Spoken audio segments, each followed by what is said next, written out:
Hi everyone, good evening. I know it is late night. Maybe you had a long day. When I had a long day, if you can keep your videos on, that will give me energy as well. Right? I would request if you can keep the videos on so that it will make it interactive, right? Some of you missed the session yesterday, but I'm going to cover it again, right? For next half an hour, I need all your attention. If you can keep your video on, right? So that context, let me share my screen. And we'll discuss about gut health, right? Some of you are participants of our 3 days gut experience that we did, right? And you have experienced what gut health means, right? So dive deep diver into it, right? Uh, First of all, I'd like to know, why are you attending this webinar, right? You could be in any of these categories, right? So you are impacted by health issues. It could be skin allergy that you're going to, thyroid, joint pain, blood pressure, heart issues. So you want to understand, right, how it is related to gut health, right? And maybe someone in your family is suffering from health issues and you would like to understand more about gut health. Maybe you're a health professional. There are a lot of qualified doctors right here in the group or in the call as well. And you would like to know more about gut health, and you're already healthy, you're already leading a healthy life, and you have no issues, and you want to live healthy forever. And you want to kind of understand the preventive aspects of gut health, right? So, can you message? If you can message in the chat, which of these categories? Is it A? You can just type A if you are A. Is it B, right? Are you C or you belong to D, right? Yeah, so we have a mixed range of audience looks like, right? Good. Some of you message D are already healthy and you're looking forward for preventive approaches, right? Okay. Yeah. A, B. All right. Good. I know my audience now. Let's move forward, right? So let's understand, what is gut. Where is gut? Right? Sometimes we say, right, it's a gut feeling. You get some ideas, right? In fact, brain and gut is connected. In fact, gut is called the second brain. In fact, gut is connected to every other organ in the body. That's what we're going to discuss more, right? If you look at the entire what you see in this diagram, right? Starting from mouth, that's where you start your food, right? Until you pass stools, right? The entire tract is called gastrointestinal tract that constitute gut. Every element in this tract plays a crucial role in the gut health. We also discuss about how other organs interact with gut. In fact, liver communicates with gut. When every other organ kind of communicates with gut to make it effective. It is not just sometimes we show to our stomach and say, my gut. No, it is starting from your mouth until you pass your stool, right? So that's entire lining, what we call gastrointestinal lining, is your gut, right? Now, what happens, right, when you consume food, right? It goes through a very complicated process. So what I have is a very layman term, right? So every time we consume food, there's a reason why we are asked to chew more. So half of our digestion happens in the chewing itself. The salivary glands, right, plays a crucial role in digesting. I mean, nowadays we live in a fast world, we live in a microwave world, what I call. We want everything so quick. We hardly have 5 minutes to finish our breakfast and rush, probably, right? If you don't give enough time for your food to digest in your mouth first, right, and then it moves on to the stomach and eventually to small intestine, large intestine, right? So every pathway it takes has its role, and the major role happens in your mouth. So keeping your oral hygiene is so important. It becomes so important. That's why we recognize, and we've also given you enough tools and materials to kind of ensure every aspect, right? So we gave you oil pulling method. It's one of the best method to making sure your oral is in a very hygiene state, so that when the digestion happens in your mouth, it starts with your mouth, right? The more you chew, the more your food is broken down, right? Sometimes your teeth also plays a significant role. If you have healthy teeth, that means you're able to chew. As we get older, we lose teeth, and there's no chewing happening, right? And so people have to go for alternate options, right? So, but you have to make sure every part in your body, you should express a gratitude that I have this, and they have to be taken care for a longer term, right? And that's how it happens, right? I just showed you overview, right? Now, if you look at the challenges that you or your friends or family are experiencing, it could be acne, right? Nowadays, teenager gets acne. I mean, the major root cause is the eating habits, right? Psoriasis, eczema, which are chronic, right? And you have lack of immune system, brain fog, people get into depression, every other ailment that are mentioned here, right? And there are a lot of autoimmune issues as well, which are interlinked to gut. Gut has a communication mechanism to interact with every other organ that is mentioned here. You may wonder, how is my skin related to my gut? We'll cover. That's the whole objective. How is my hair fall is connected to gut? And how is my chronic hair fall, where if I just pull my hair, the entire hair comes out, right? That's what we call alopecia. Why is that connected to gut? Why is my thyroid is connected to gut, right? So gut plays a significant role. Your gastrointestinal tract plays a significant role, and it has a mechanism to communicate and connect with every other organ in the body, right?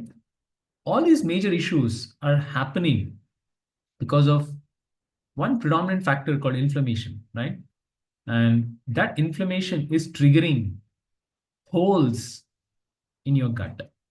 It's creating those pores in your gut, right? If you look at this diagram, right? So if you look at a healthy gut, it has healthy tight junctions. It is bonded together, right? There's hardly any permeability, right? Just visualize it as like your gut lining, entire from starting from mouth to your anus, right? Visualize like a gut lining, and it is connected to your bloodstream as well, right? So your healthy gut will never allow any of your undigested food or toxins that it is trying to eliminate through the stool enter into the bloodstream. When you have inflammation in the body, that is where the leaky gut syndrome kicks in. So leaky gut syndrome, as the name suggests, the toxins and your lot of pathogens are getting leaked into your bloodstream. That is where a lot of havoc is getting created. That is where autoimmune issues are coming. So let's understand more about it. Why your gut becomes leaky? What is inflammation? Right? How come leaky gut is triggering every other autoimmune case? So that's a goal, right? For next 15-20 minutes, right? Now, the inflammation is actually a friend. It's more like a rescue team, right? And why it is blamed heavily? Why people are blaming inflammation if it is a friend or a rescue team, right? I would like to give an analogy. It's a very layman analogy. I know a lot of doctors logged in here, but it's a very layman. It's my understanding, right? This is how inflammation works, right? If there is a fire, who do we call? We call fire extinguishers. They come and rescue the situation. They bring that fire down. They control the situation. And if there's an accident on the road, who do we call? We call ambulance. We call rescue team so that they can clear the road and the traffic gets eased. If that is the role of our inflammation, if there is any damage happening in the body, your inflammation is coming and trying to rescue things like a fireman, like a fire extinguisher, like a rescue team, like your ambulance. And why it's blamed as a villain? Just imagine you're commuting in the same road every single day and a traffic happening every day, and the rescue team is blocking and it is taking you reach office. It usually takes half an hour. It takes you to reach 2 hours, 3 hours, and you're frustrated and you start blaming the rescue team. Right? Is rescue team is the cause for your traffic blockage? The root cause is that accident that is happening every day. Right? Just imagine a small child who doesn't know how to handle a lighter is triggering a fire somewhere. The fire is getting triggered every single day, every single day, every single day. And the fireman is coming to try to rescue. Sometimes the process of rescuing, they also do a lot of collateral damage. What is collateral damage? Let's say a building is on fire. They don't have access So the building, it's because it's burning. So they have to sometimes break the neighborhood building to enter into the fire building so that they can rescue people, take the situation under control. They have to break the neighborhood building. And that is collateral damage. It can happen, right? So this is a crucial concept before we move on, right? If you understand inflammation in a layman term with this analogy, it makes life easier. So now we have to understand what is blocking in our body, right? If there is chronic inflammation happening in our body, it sometimes even block the pathways of your enzymes. It blocks the pathways of your blood. I'll show you a quick demonstration as well how it can happen, right? So let's get into the demo, right? So I'll stop my screen for a while so that you can see me in full picture, right? This demonstration is very crucial and it's very layman, right? Please excuse me if you're a medical professional here, right? But this is my understanding, right? So what I've taken is I've taken a dropper, a simple dropper, right? So I have taken something called as iodine, right? So it's called tincture if you're familiar, right? All I take is some part of iodine into this dropper, right? So you just have to visualize, right? Just visualize this is your gut line. Just visualize this is your gut line. It could be a stool also, right? Now, a definition of inflammation is a damage happening to a gut. A damage could happen in multiple ways. We will discuss, right? It could be the food that you're eating. It could be those antibiotics that you're taking. It could be a lot of other toxins that comes in and creates those damages. And there's also a process of oxidative stress because of your bad lifestyle that is triggering this damage, right? I've just taken a needle, right? The damage could be as simple as a prick, right, in your gut, right? I just pricked it, and what will happen? It starts leaking. You see the dripping out, yeah? This is called a leaky gut, right? Just imagine these toxins are also leaking into your blood and is getting into your circulatory system. It is getting into your lymphatic system because they communicate each other, right? Right? So that is where the problem starts. Now, what is the role of inflammation? Why inflammation is called a culprit? See, inflammation tries to rescue. How to rescue this leakage? All inflammation does is it comes with something called cholesterol. Even cholesterol is part of your inflammation. Cholesterol is part of your rescue team, right? There are other factors part of the inflammation as well. If you heard of something called M-seal, when you have a damage in your pipe, maybe you use this to kind of stop the leakage, right? That's what inflammation does. It uses this complex process. I'm explaining in very layman term, right? This is a M-seal, right? So it tries to rescue, right? What does it do? It's maybe stops the leakage, right? Now the leakage is stopped. It will not leak, right? This is what it's trying to do. But it does once in a while. Maybe you had a wrong food. Maybe you suffered in some situation. You took an antibiotic once a year, probably once in 5 years, right? Just imagine you're creating this damage every day in and day out. It's like taking this needle and pricking your gut every day in and day out, every day in and day out. What will inflammation do? It will try to rescue again, right? It will come. That is what is chronic inflammation all about. If it happens once in a while, inflammation is friendly. It is happening every day in day out, every hour, every minute. That becomes chronic, right? How does the blood pressure happen? How many of you kind of have this myth that blood pressure is caused by cholesterol? I'm just helping you visualize this M-seal is like a cholesterol, right? Just imagine the damage is happening across your arteries and veins because of these toxins. It is treating this as foreign and trying to rescue, right? So eventually, let's say it will block the entire pathway of your arteries or veins, right? Will the blood flow happen now? The moment blood doesn't flow through arteries or veins, that is what is heart attack, right? You blame this cholesterol creating that block. But why is cholesterol here? Who called cholesterol? The needle is responsible for calling cholesterol. The needle is responsible for calling inflammation. So you have to stop pricking yourself into your gut lining. This is very layman. It may looks rudimentary, but I just want to show you an analogy so that you'll understand the next thing that I'm going to discuss, right? Let me share my screen one more time and we'll take this further, right? So with the same analogy, let's continue, right? So I talked about an injury, right? If you prick the same needle on your thumb, right? Sometimes it happens, right? The small bleeding comes out, right? So there's an injury, inflammation comes and tries to rescue. And you would see that if you have a wound, it will get recover in just matter of 15-20 days. So that is the role of inflammation, what it's trying to do. So what is acute? There are two types of inflammation. What is acute inflammation? If it happens once in a while, let's say there is allergy, a seasonal change, you get cold, cough, body develops inflammation. It tries to overcome the infection that it is caused. COVID-19 is a typical acute inflammation scenario. It happened once and it gone. I mean, some people also lost weight because of lack of immunity. But if you have a strong immunity, you can overcome. That overcoming ability, the immunity, the innate immunity is part of inflammation as well. So that's why it's called acute. Once in a while, it's fine. But acute, when it turns to chronic, that's where the problem is.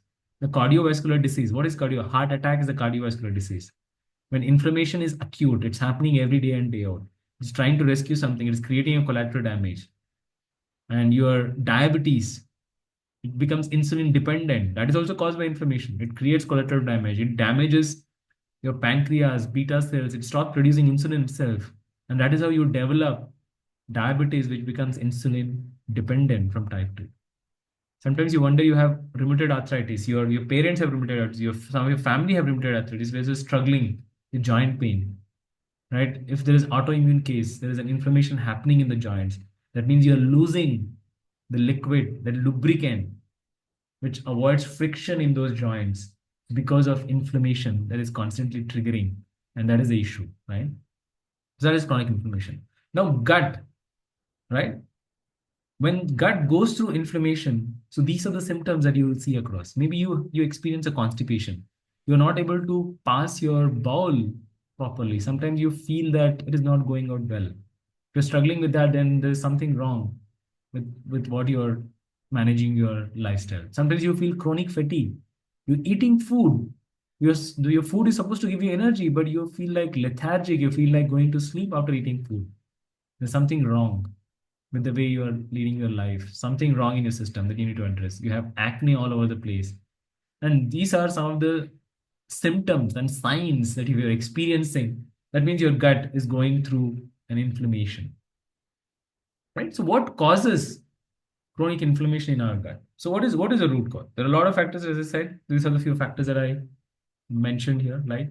The food that you eat, which is highly refined, highly cooked, highly fried, and the food supposed to perish quickly. But a lot of processed food can have a shelf life for years. I saw a video where somebody stored a McD burger, right, for 10 years with a date on it. It is still fresh. How can it be possible, right? And somebody shared another video where somebody is trying to burn the Oreo biscuit, but it never changed the structure. It is intact, and we are giving that to our kids, right? So those are highly inflammatory. What does it mean? It is highly refined sugar. When there's glucose present in our body, it creates a process called glycation. It is as simple as rusting, right? So these are a lot of root causes why your gut is experiencing inflammation. If you are consistently taking medication, this medication also creates inflammation in the body, right? It could be an infection that has seriously affected your gut. That could also trigger inflammation as well, right? So those internal wounds happens at a cellular level. I talked about consuming, right, too much of refined carbohydrate in the form of processed food. The elevated glucose levels also triggers a process called oxidative stress. It creates oxidation, a process called glycation in your cells, and it damages the cell structure itself. And it's more like damaging the entire pipe or the circulatory system, right? Eventually creating those pores and holes, which I just demonstrated, right? How your meal timing plays a crucial role. I mean, if I take you back your grandparents' era, right? Maybe they used to consume maximum 3 meals in the window of 10 to 12 hours, not more than that. But nowadays, if you observe, we start our day with a coffee and a biscuit. That also triggers insulin because at the end of the day, coffee has sugar and milk, which needs insulin to metabolize. The more insulin spikes that you give to your body throughout your day, through your coffee and or tea with biscuit in the morning, with breakfast, maybe mid-noon snack, some of you consuming fruits quite frequently, followed by lunch, an evening snack, and a dinner and a dessert. If you look at your spiking insulin so frequently, because of the frequent spikes of insulin, body develops something called as insulin resistance. That means it becomes resistant to its own insulin. Insulin is responsible for opening the doors of your cell so that glucose can enter inside your cell. So it starts metabolizing and giving you energy. And even though you're consuming food, you're not getting energy because insulin loses its ability to open the doors of your cell. And whatever is remaining outside the cell, which eventually gets accumulated as a glycogen and a body fat, that's how you gain weight. This is a root cause for weight gain as well. And if you're weight gain, you're the number one culprit for having gut health issues. There is a trigger for a lot of gut health issues if you're gaining weight, right? This is something a major culprit. So now, blood sugar, right? If it is elevated, it's a clear sign that you have insulin resistance unless you have a type 1 issue. Right? That's where type 2 diabetes is called a lifestyle disease. You have to address that lifestyle. Otherwise, all your organs will perish because it affects every other organ of the body. It literally rusts every other organ through a process called glycation. So that's why people experience eyesight problem, a liver problem, a kidney problem, or a heart problem when they are experiencing elevated sugar levels, right? So can we detect inflammation in our body? How do I know if I have inflammation in the body? The very first thing that you should check is what's your sugar levels? What's your HbA1c? Last average 3 months HbA1c. If it is out of range, if you're in a pre-diabetic, that means your body is experiencing inflammation already. And these are other parameters. There is something called HSCRP. I'll not be able to go into much details. These are a few simple tests where you can get done with minimal costs and understanding of if your body is experiencing any signs of basic inflammation. Let's not get into gut inflammation lab markers. They are a little complex. These are the first level to understand whether your body is experiencing any signs of inflammation. How can we manage? How can we prevent? That's where you'll require lifestyle modification. Right? I'm not here to suggest whether you have to smoke or not to smoke. The whole world knows.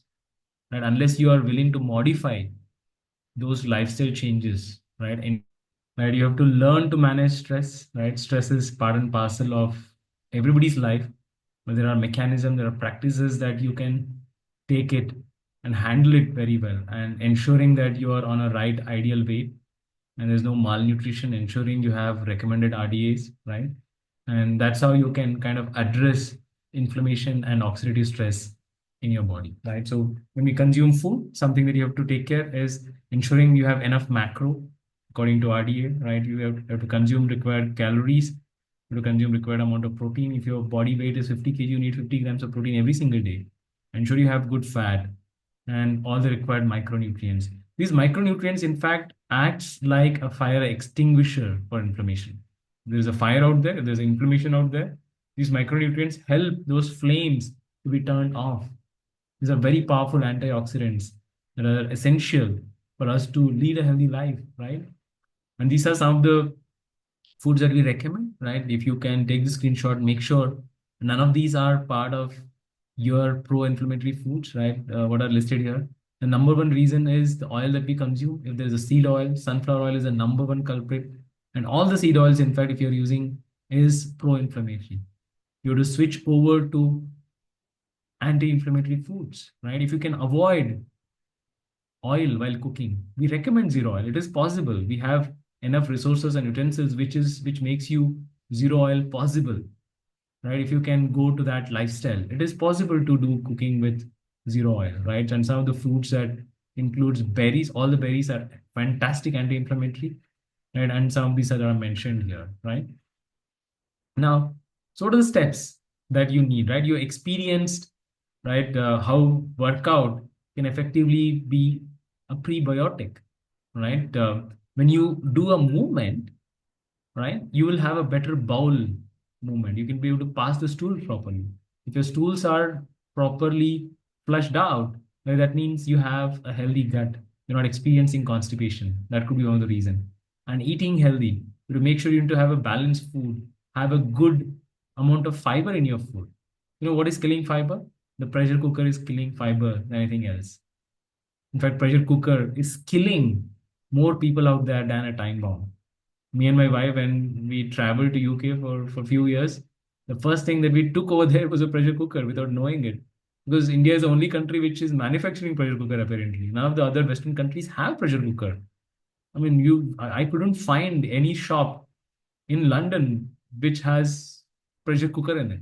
And we are the only ones we are using, and we are killing all the nutrition and the fiber in the way we are cooking food as well.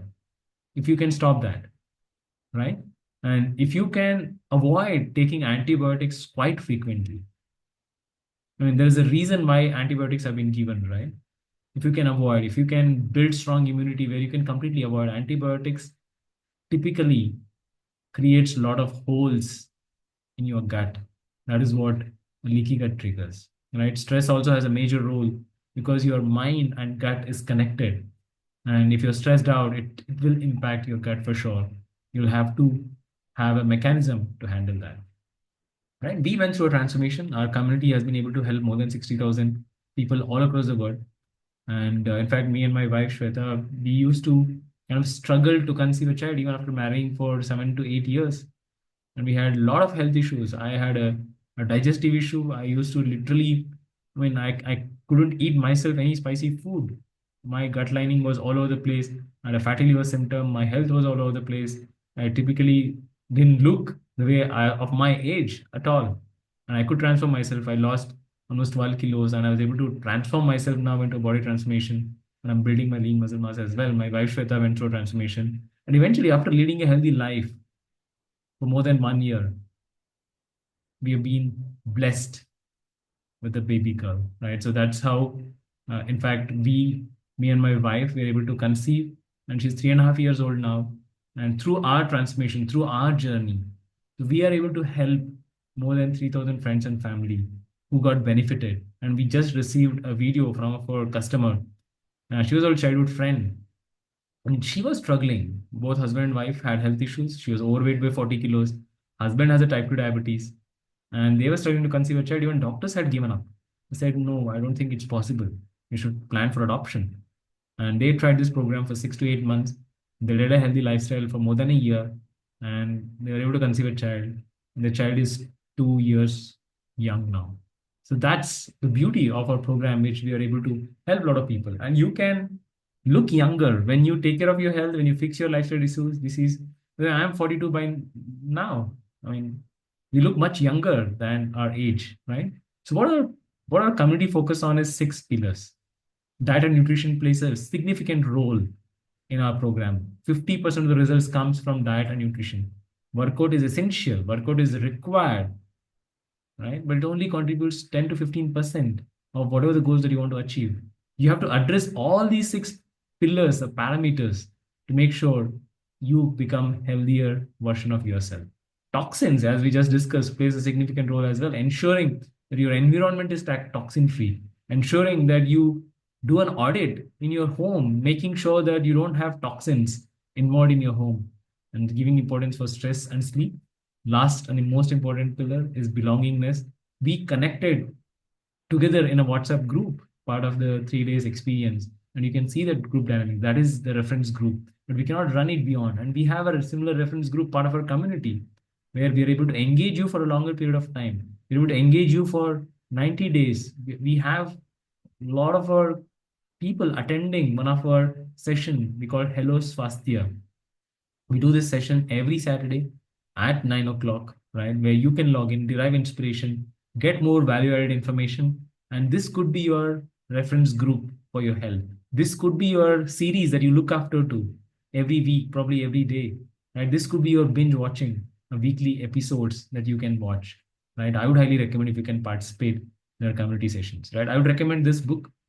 It's one of the most important books if you want to understand a little more in a layman term, right? Probably we can share this book, get back whoever has shared you the Zoom link to get the soft copy of this book. This available, publicly free available, right? He talks about how nutrition plays a significant role. Written by a doctor himself, he could cure wife's cancer, right? He talks about the importance of nutrition, how and what role does it play in our body, right? And we're extending that Republic Day offer that I discussed yesterday, and we have a lot of health transformation programs. We customize it based on the wellness assessment profile form that you fill. All right, you can get yourself assessed. That is free of cost, and explore what programs that we have to offer. And because you participated in this webinar and you're part of a 3 days experience, and we have given you 26% discount on all our transformation programs. And that's all I have for today, right? I hope it was value adding session. Probably I'll take few questions for 5 minutes. If you have any questions, can you please message me? Due to lack of time, I'll not be able to allow you to unmute yourself and speak. If you can message, I can take up the questions. Any other questions that you have? Good to have you here, Dr. Vidyadhar. I know you've become a fan of our community. I'm sure you enjoyed all the experiences and challenges and programs that you've experienced so far.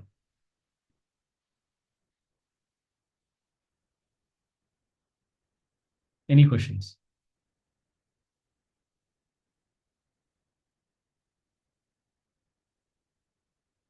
Okay, I'm overweight by 20 kg. Will that impact my gut? How do I know? See, as I just covered, right? So if you're overweight, that means you have a bad lifestyle, right? It's as simple as that. You have to address the lifestyle, you have to address your eating habits. But it's all interlinked, right? If you are not healthy in one parameter, definitely you're not healthy in a lot of other parameters in your body as well. You have to make sure you fix holistically with all the 6 pillars that I mentioned, right? Gastric problem, gases release typically before food item, food time, yeah. So that effectively means you're not doing something right. You have to address your digestive issues, right? Your stomach acid could be low. How you can increase the stomach acid levels? How you can eat the right food that is suitable for you? Is there any intolerance in the food that you're consuming right now? Are you affected by anything, any food that you're consuming? In fact, gluten, for example, right, which is present in wheat, is creating a lot of havoc out there in your gut lining, right? So if you are experiencing any intolerance for gluten, I mean, there are few tests, there are few symptoms that you notice whether you have intolerance, and you should avoid those. So you have better you fill the lifestyle assessment form. Whoever has sent you the Zoom link, whoever you have been communicating with, so that you can discuss with them and take up your case, right? Any other questions before we wind up? Okay, is thyroid also linked to gut? It depends, right? If your thyroid is autoimmune, it's purely a leaky gut issue. And how do you know it is autoimmune? You have to get few tests done, which we can help you, right? So if you detect those autoimmune agents in those tests, that means you have to address your gut. It could be something else. Even it could be your liver that is not activating your thyroid hormones as well. That could also be a reason. There are a lot of other factors, co-factors that affects thyroid. Will not be able to bottom out just by one statement. So we have to understand. Food control is very difficult. How can we control on our mind? See, in fact, see if you look at right, it's other way around. If your food is right, your mind will take the control over, right? What we have noticed in the program, a lot of people are addicted to coffee, a lot of people are addicted to eating junk. The moment they switch their food, eating right things, and ensuring there is enough optimal nutrition in the body, I talked about micronutrients, your craving will die down.